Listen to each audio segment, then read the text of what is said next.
السلام علیکم ویورز، کیسے ہیں آپ سب لوگ؟ امید ہے سب لوگ خیر خیریت سے ہوں گے۔ تو سب سے پہلے میرا نوٹ سن لیں کہ آج کی جو قسط ہے وہ کسی بھی طرح ایک لفظ بھی اگر کسی نے اسکپ کیا تو پھر اگر کمنٹ سیکشن کے اندر آ کے سوال جواب کیے، میں کسی کے سوال کا جواب نہیں دوں گی اور نہ ہی کوئی پوسٹ لگاؤں گی۔ تو آج کی قسط ہے سیکنڈ لاسٹ، شروع کرتے ہیں۔ عدنان بھائی، کچھ لوگ گھر میں گھس آئے ہیں اور یہاں پر توڑ پھوڑ کر رہے ہیں۔ نہ جانے ان کو کیا چاہیے، مگر وہ بول رہے ہیں کہ زنیرہ کہاں پر ہے، اسے باہر نکالو۔ عادل نے اپنے کمرے کو اچھی طرح لاک کر کے عدنان کو فون لگایا۔ اس وقت حاشر اور عادل دونوں بیڈ کے نیچے چھپے ہوئے تھے، کیونکہ گھر میں بہت سارے لوگ آ گئے تھے اور زنیرہ کے بارے میں پوچھ رہے تھے۔ حقیقتاً یہ شاہد کا ہی پلان تھا۔ جیسے ہی التمش اس کے پاس آیا، اس نے اپنے آدمیوں کو احمد کے فارم ہاؤس پر بھیج دیا۔ ان 2.25 مہینوں کے اندر اس نے اس بات کا پتہ لگوا لیا تھا کہ زنیرہ کہاں پر موجود ہے۔ وہ ایک ہی دن ان دونوں ماں بیٹے کو مار دینا چاہتا تھا۔ التمش کو وہ اپنے ہاتھوں سے مارے گا اور زنیرہ کو اس کے آدمی اگلے جہان پہنچا دیں گے، لیکن انہیں اس بات کی خبر نہیں تھی کہ وہ سب لوگ تو صابری کو لے کر ہسپتال گئے ہوئے ہیں۔ عدنان کے لیے یہ کافی شاکنگ تھا۔ اسے اس بات کا تو یقین تھا کہ شاہد حملہ کرنے کے بارے میں سوچ رہا ہے، لیکن وہ حملہ گھر کے اوپر ہی کروائے گا یہ اسے نہیں معلوم تھا۔ شکر ہے وہ لوگ اس وقت گھر کے اندر موجود نہیں تھے، ورنہ نہ جانے پھر کیا نقصان ہو جاتا۔ تم دونوں دروازہ مت کھولنا اور کسی بھی طرح ان لوگوں سے بچ کر رہنا، میں آتا ہوں۔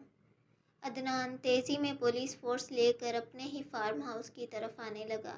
آج تو ان لوگوں کا قصہ تمام کر دینا ہے۔ وہ التمش کو فون لگانے لگا، لیکن اس کا فون بھی آف جا رہا تھا۔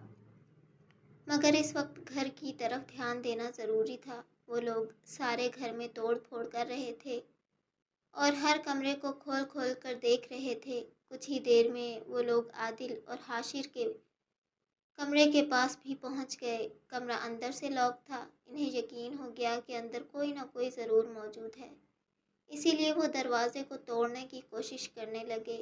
دروازہ بری طرح ہل رہا تھا، کیونکہ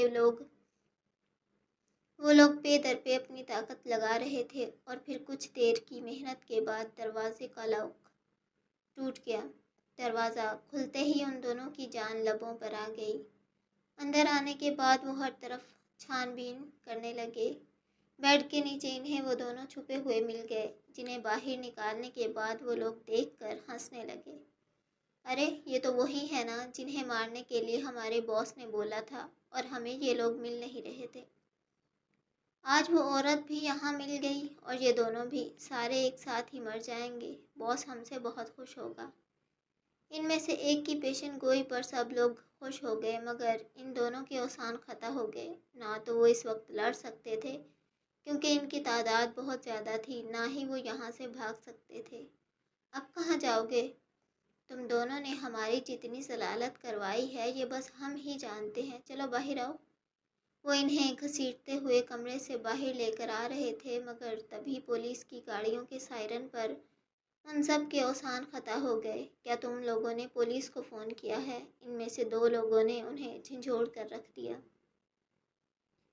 مگر وہ لوگ خوف کے مارے کچھ نہیں بول رہے تھے۔ بجلی کی تیزی سے اپنی گن پر گرفت مضبوط بناتے ہوئے عدنان گھر کے اندر داخل ہوا، اور اس کے ساتھ باقی آفیسرز اور کانسٹیبل نے بھی گھر کو چاروں طرف سے گھیر لیا، مگر ان دونوں کے ہاتھوں میں عادل اور حاشر تھے۔ اس سے پہلے کہ وہ لوگ چوکنے ہو کر ان دونوں کے اوپر گرفت مضبوط کرتے اور انہی کو مہرہ بنا کر پولیس کے خلاف استعمال کرتے، عادل کا دماغ تیزی سے چلا۔ اس نے اپنے برابر کھڑے ہوئے آدمی کو دھکا دیا اور پھر حاشر کے قریب کھڑے ہوئے آدمی کو بھی ایک دھکا مار کر گراتے ہی برق رفتاری سے حاشر کا ہاتھ پکڑ کر بھاگتا ہوا عدنان کے پاس آ گیا۔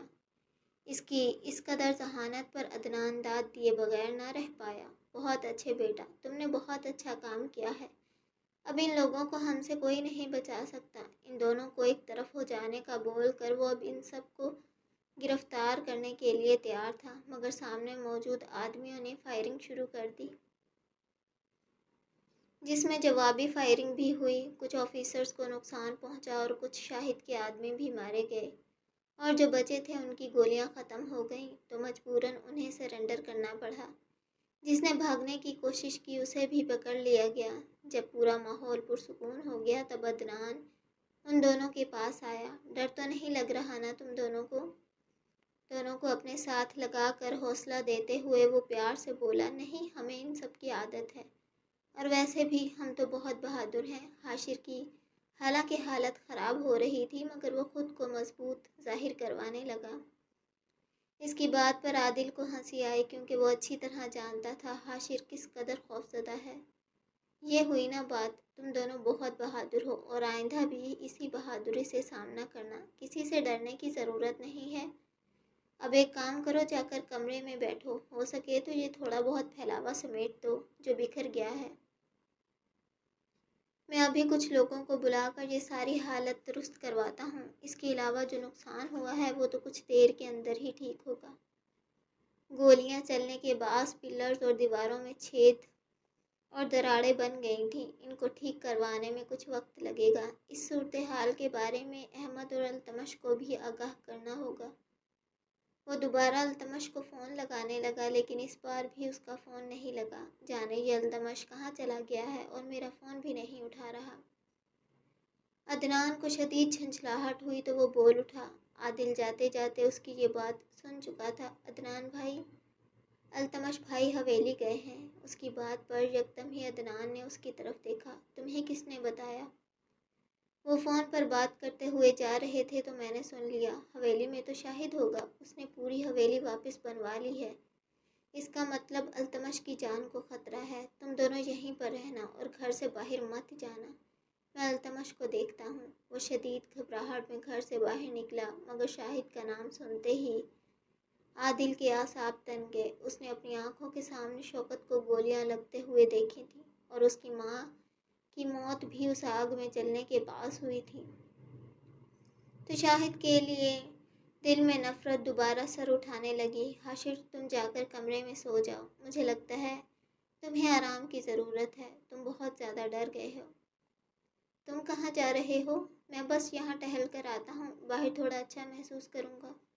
اسے کمرے میں بھیج کر وہ خود حویلی کی طرف نکل گیا۔ میں اس شاہد کو جان سے مار دوں گا، ہمارا کوئی بھی اپنا نہیں بچا۔ میرے باپ نے بولا تھا التمش ہمارا اپنا ہے، اور اس سارے عرصے میں ہم یہ بات محسوس کر چکے ہیں کہ وہ ہمارے لیے بہت مخلص ہے۔ اگر شاہد نے اسے کچھ کرنے کی کوشش کی تو میں اس کا خون پی جاؤں گا، چاہے مجھ میں اس سے لڑنے جتنی طاقت نہیں ہے، لیکن میں اپنے خون کے آخری قطرے تک لڑوں گا۔ یہ حویلی چلا گیا اور مجھے بتایا تک نہیں۔ عدنان اور اس کے درمیان طے پایا تھا کہ جب بھی وہ حویلی میں شاہد کا آمنا سامنا کرے گا تو اسے ضرور بتائے گا۔ وہ اپنا موبائل چیک کرنے لگا تو اس میں واقعی التمش کی کالز آئی ہوئی تھیں۔ اس کے علاوہ 2 میسج بھی چھوڑے گئے تھے۔ عدنان کو اپنی لاپرواہی پر شدید غصہ آیا۔ نازلی صحیح کہتی ہے، مجھے تھوڑا اور ذمہ دار بننا چاہیے۔ اپنے موبائل کو چیک کرتے ہوئے وہ خود کو ملامت کرتا اپنی گاڑی کی سپیڈ بڑھا گیا۔ وہ اس وقت بلوچ حویلی کے اندر شاہد کے سامنے کھڑا تھا۔ دونوں کی آنکھوں سے نفرت ہی نفرت چھلک رہی تھی، لیکن شاہد کی آنکھوں میں ایک کمینہ پن بھی تھا کیونکہ اس نے فل پروف پلان بنا کے اسے بلایا تھا، اور جیسا جیسا اس نے سوچا بالکل ویسا ویسا ہو بھی رہا تھا۔ اب تک اس کے آدمیوں نے زنیرہ کو مار بھی دیا ہوگا۔ یہی سوچ کر وہ مزید مطمئن ہو گیا۔ تو تم میرے کہنے پر یہاں تک آ ہی گئے۔ شاہد چلتا ہوا عین اس کے سامنے آ کھڑا ہوا۔ اس وقت وہ دونوں لاؤنج میں کھڑے تھے۔ آنا ہی تھا، آخر تم سے ایک آخری ملاقات جو کرنی تھی۔ اس کی بات پر شاہد کے چہرے سے کچھ پل کے لیے مسکراہٹ غائب ہو گئی، لیکن اگلے ہی پل وہ دوبارہ مسکرا اٹھا۔ آخری ملاقات تو تم نے خوب کہا، واقعی یہ ہماری آخری ملاقات ہے۔ میں نے کبھی نہیں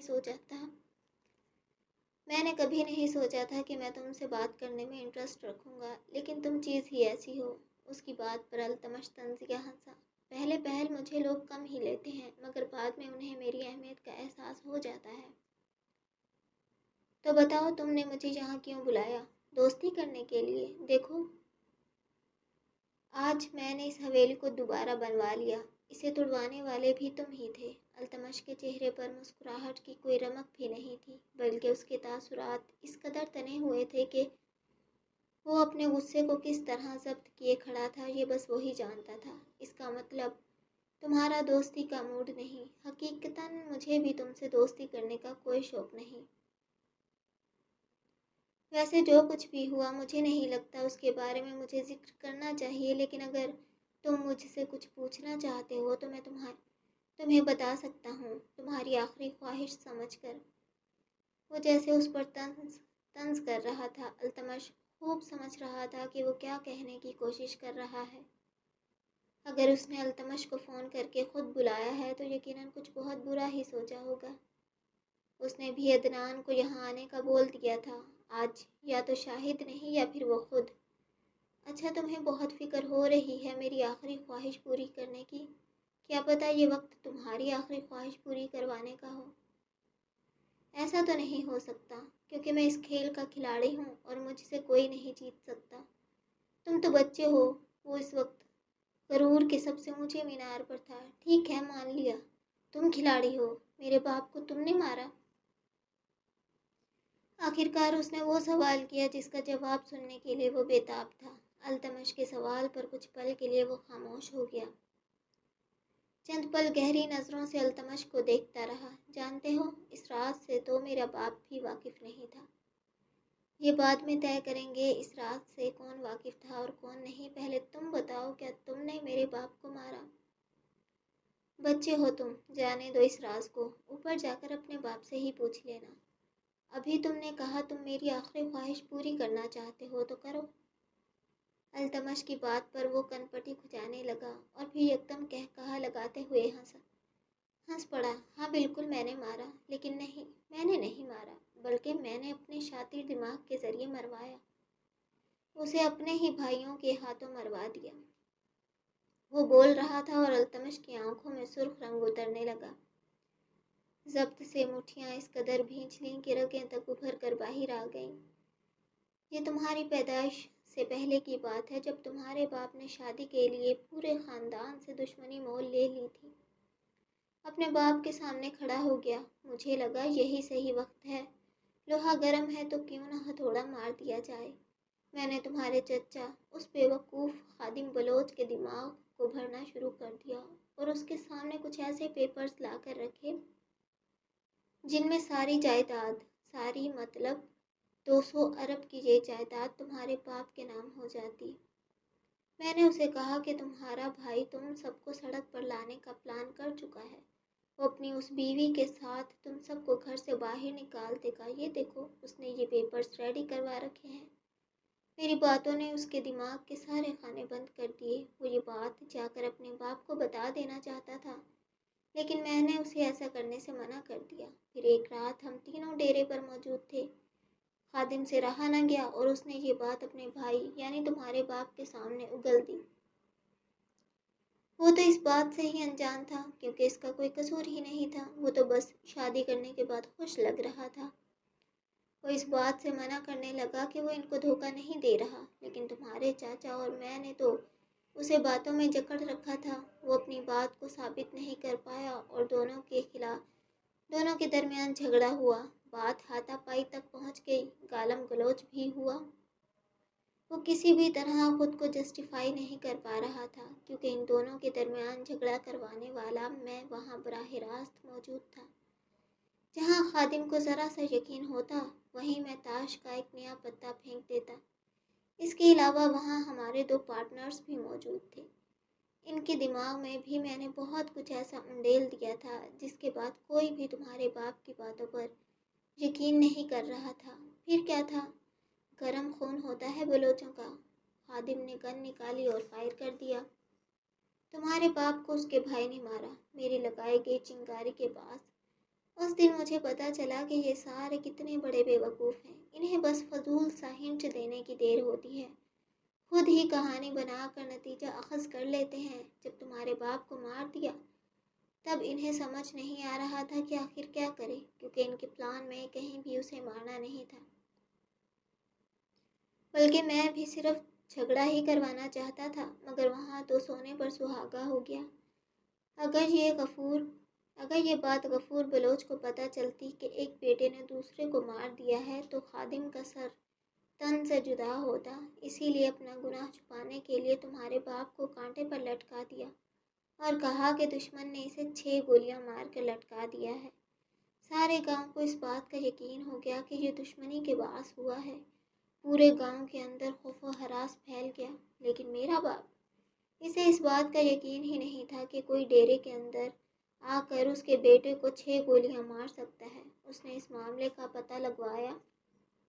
جب دھیرے دھیرے اس سارے معاملے کا پتہ چلا تو وہ میرے پاس آیا۔ اس نے مجھے دھمکی دی کہ میں اس کے تمام بیٹوں سے دور چلا جاؤں، ورنہ وہ میرے ساتھ بہت برا سلوک کریں گے، اور خادم کو تو وہ اپنی جائیداد سے آگ کرنے والے تھے، مگر میں اپنے قدم پیچھے نہیں لے سکتا تھا۔ یہ بات میں نے جا کر تمہارے اس بے وقوف چاچا کو بتا دی، کیونکہ وہ میرے ہاتھوں کی کٹ پتلی بن چکا تھا۔ اس بات کو سننے کے بعد اس کا خون کھول گیا۔ وہ کسی بھی طرح یہ ساری جائیداد اپنے نام کروانا چاہتا تھا۔ اسی لیے وہ اپنے باپ سے اس بارے میں بات کرنے کے لیے گیا، مگر غفور بلوچ نے ساری جائیداد اس کے نام کرنے سے انکار کر دیا۔ اس نے کہا کہ اس جائیداد کے اوپر کسی کا حق نہیں ہے، یہ میرے آباء و اجداد کی جائیدادیں ہیں، تم لوگوں نے اپنی محنت سے کچھ بھی نہیں بنایا۔ اگر تم لوگوں کی اس میں ذرا سی بھی محنت ہوتی تو یقیناً میں اس جائیداد کے ٹکڑے تم سب میں تقسیم کر دیتا، لیکن حقیقتاً اس جائیداد کو سنبھالنے میں تم لوگوں کا کوئی ہاتھ نہیں، تم لوگ بس عیاشی کرتے ہو۔ اس رات تمہارے چاچا جی بہت دل برداشتہ ہو کر میرے پاس آئے اور مجھے کہا میں کچھ ایسا کروں جس کے بعد یہ پوری جائیداد اس کے نام ہو جائے۔ وہ شراب کے نشے میں دھت تھا۔ میں اسے گھر تک چھوڑنے آیا، لیکن جاتے جاتے میں نے سوچا اپنے باپ سے بھی ملاقات کرتا جاؤں۔ جب میں نے ان سے ملاقات کی تب مجھے پتہ چلا کہ وہ اپنی وصیت بدل چکے ہیں۔ پہلی وصیت کے اندر یہ جائیداد تمام بیٹوں کے نام تھی، اور ان تمام بیٹوں کے اندر ہم 5 کے نام آتے تھے، سب سے اوپر میرا نام، اس کے بعد شوکت کا، پھر آدم، خادم اور خالد کا۔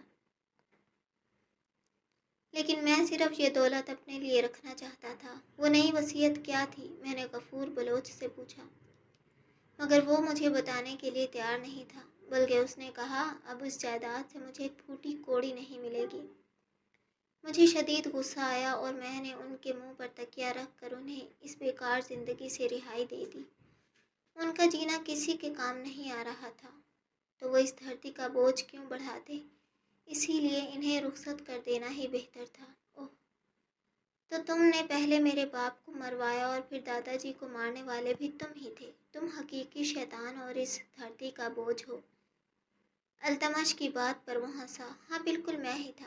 ہمارے ساتھ اس نے اتنا برا کیا تو میں کیوں ان کے ساتھ اچھا کروں؟ تمہارے ساتھ کچھ برا نہیں ہوا تھا، تمہاری ماں کے اپنے کرتوت ٹھیک نہیں تھے۔ میری ماں کے بارے میں ایک لفظ بھی نہیں بولنا، ورنہ تمہیں یہیں زندہ کاٹ دوں گا۔ التمش کی بات پر وہ دہاڑا۔ کیوں؟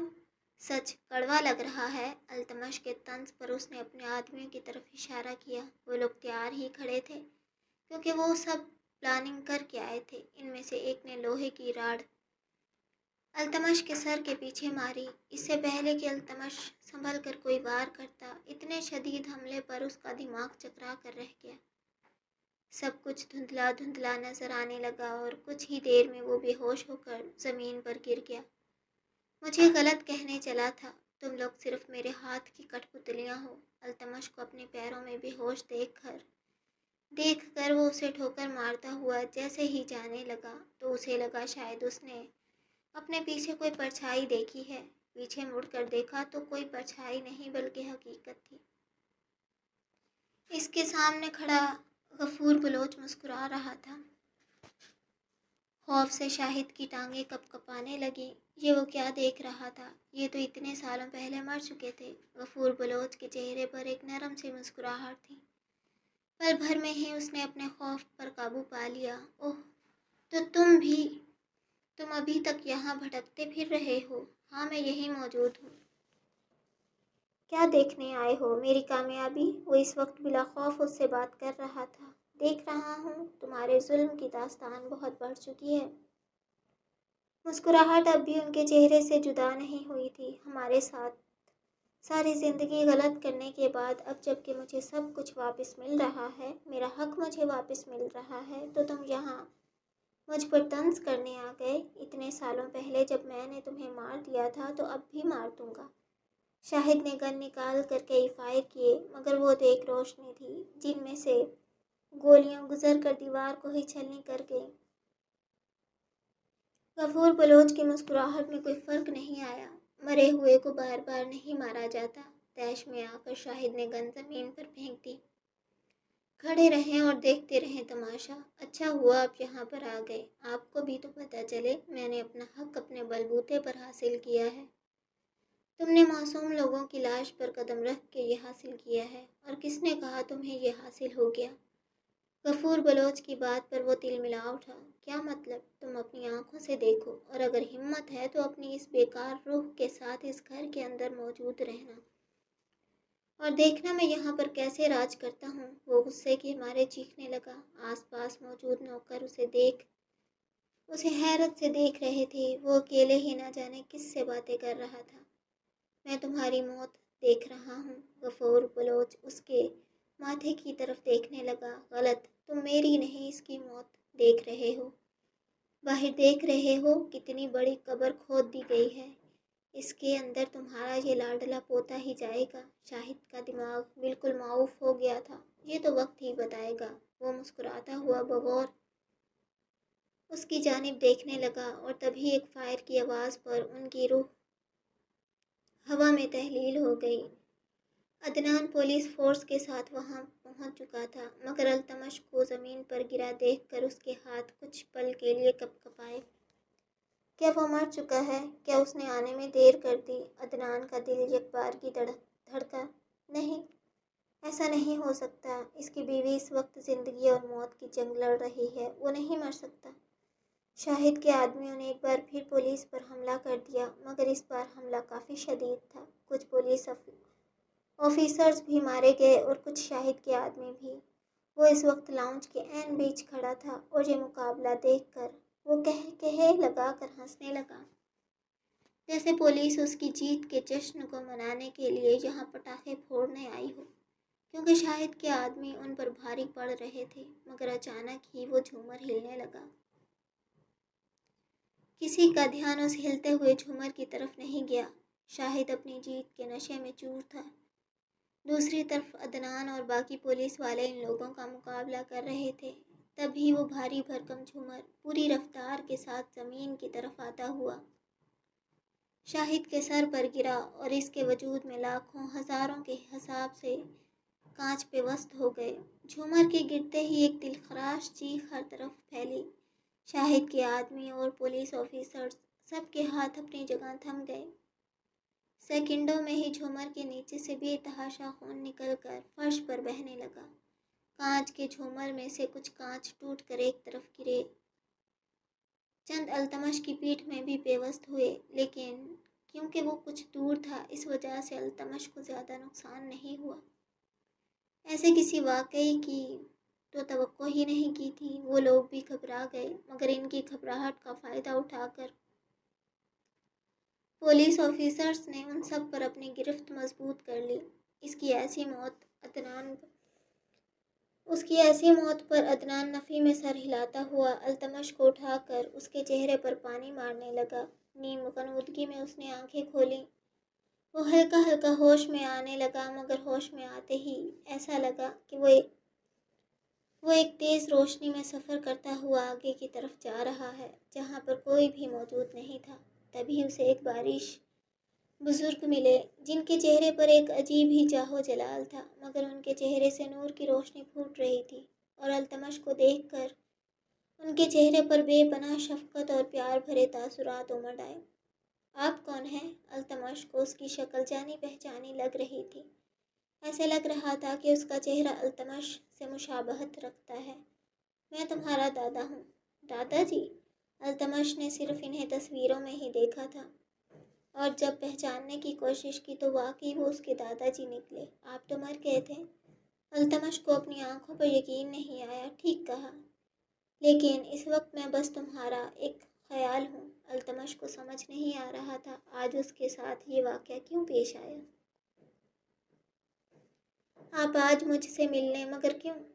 کیونکہ آج ظلم کی یہ جنگ ختم ہو گئی ہے میرے بچے۔ میں نے برسوں پہلے یہ وصیت اس لیے تبدیل کر دی کیونکہ میں دیکھ چکا تھا میرے ہر بیٹے کے اندر دولت کا لالچ بے تحاشا بڑھ چکا ہے۔ جب مجھے پتا چلا میرے ایک بیٹے نے دوسرے بیٹے کو صرف دولت کے لیے مارا ہے، حقیقتاً میں اسی دن مر گیا تھا، لیکن میں نے یہ وصیت اس لیے تبدیل کر دی کیونکہ میں جانتا تھا اگر یہ کسی ایک کے نام ہوئی تو کوئی بھی زندہ نہیں رہ پائے گا۔ اگر سب میں برابر بانٹ دی تب بھی چھینا چھپٹی ہوگی۔ ایسے اقدام کے لیے میں اپنے بچوں کو معاف نہیں کر سکتا تھا، اسی لیے میں نے وصیت کچھ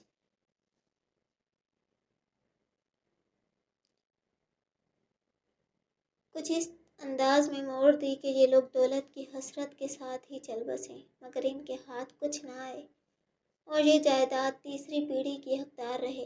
مگر حقیقتاً میں چاہتا تھا کہ یہ جائیداد کسی کے پاس نہ رہے۔ ان کے دل میں یہ لالچ اسی لیے آیا کیونکہ کسی نے بھی وہ اپنی محنت سے نہیں کمائی تھی۔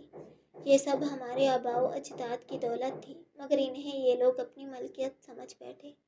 سونے کا چمچ منہ میں لے کر پیدا ہوئے، جو چاہا حاصل کر لیا۔ انہیں حکمرانی کی عادت ہو گئی تھی، پیسے کا نشہ ان کے دماغ پر چڑھ کر بولنے لگا۔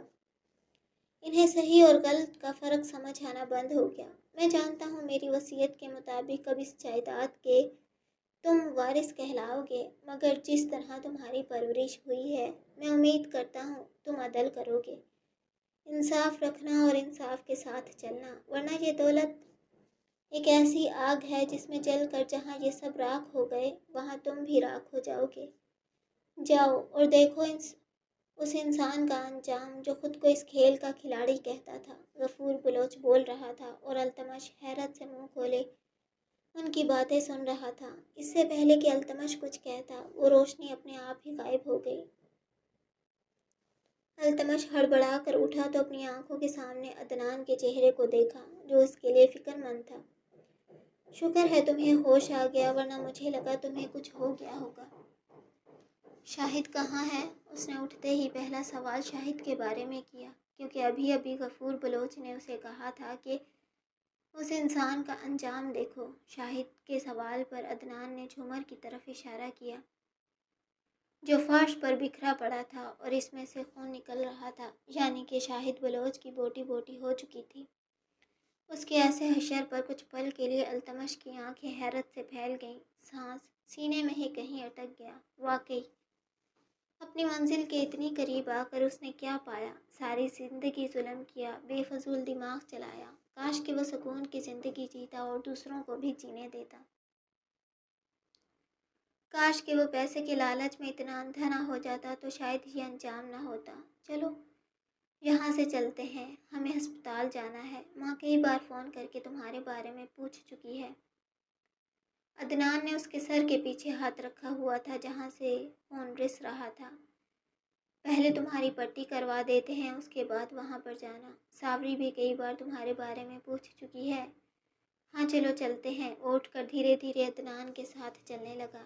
جیسے ہی پوری حویلی خالی ہوئی، پلر کے پیچھے سے عدنان عادل نکل کر آیا۔ اس جھومر کی رسی کاٹنے والا کوئی اور نہیں بلکہ وہ خود تھا، اور پھر وہ چاقو اپنی جیب میں رکھ کر حویلی کی پچھلی سائیڈ سے بھاگنے لگا کیونکہ وہ وہیں سے اندر آیا تھا۔ آج اس نے شوکت کی موت کا بدلہ لے لیا تھا۔